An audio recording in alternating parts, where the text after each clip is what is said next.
Hello there, Andy here, and here's my easy 3 on planning your own development.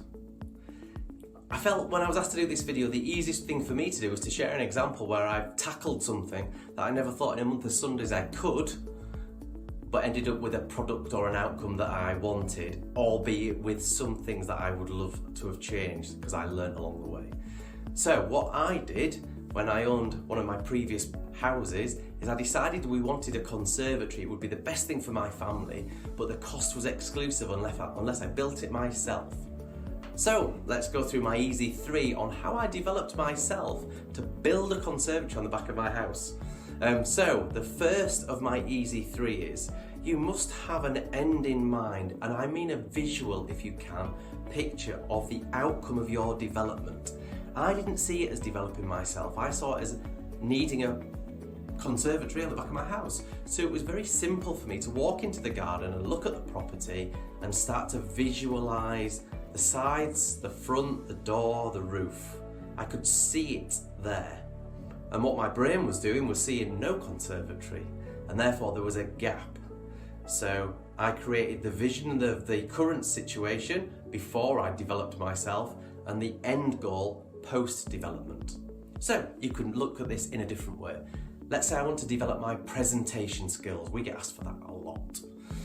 But if I can see myself presenting well and what that looks like to me, whether that's me projecting myself onto the way somebody else does it that I like, I can then see how I do it now. That might be by somebody videoing me doing a presentation. That might be by feedback. But you have a goal that you have now that suggests you can't do something, and you have an end goal that shows you are doing or have done something. That's the most important thing about development, is think of the aim, because there's something between the two. The second thing on that then is think, what might stop me getting there? What are the things that are going to stop me? Whether that be time, in my case it was money. I could have asked somebody else to do all the work, but I didn't have the money, so I had to put in the effort. So therefore the next question was, have I got the time to do this? How long will it take? And you start to, looking at your project, you start to break it into its component parts, and then it becomes a slightly easier thing to start to chew on. Slightly easier thing. What I found then, so that's my easy number 2, is consider what might stop you getting there, because that'll start to break it down into its smaller pieces, and you'll start to think of ways around that.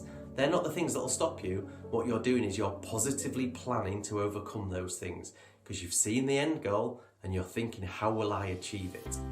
The third one is, don't worry about how you're going to learn to do it. If you do steps 1 correctly, visioning, seeing myself with the new skill, seeing myself with the new knowledge, seeing myself with the outcome of my labours, and I've started to consider the steps that will get me there. What are my challenges along the way? What haven't I got that I need? Not how do I get them, but what haven't I got that I need? What you start to do, and this worked for me fantastically, is you start to find that some of your free time starts to be used by filling the gaps. Because we are teleological as human beings.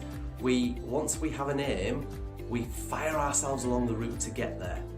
So as long as your aim's very clear, and you've considered how the steps that you'll know as you're going along there, we find energy, we find creativity to fill the gaps in without thinking about what are the gaps. The gaps are, I haven't got a conservatory and I want one. There's lots of little things in between there, but I found myself online watching YouTube clips, I found myself shopping for self-built conservatories, I found myself reading blogs. But if you'd asked me at the beginning of the project, did I have time to do that? Well, I had no time to do that. I had a young family. But I made time to do it because I gave myself the outcome. And then my self-development fired itself. Have a vision, consider the steps, what are the challenges I'm going to face along the way, and then let yourself develop. Let yourself develop. That's my easy 3 on self-development. Still standing, I think, the conservatory, so I must have done something right.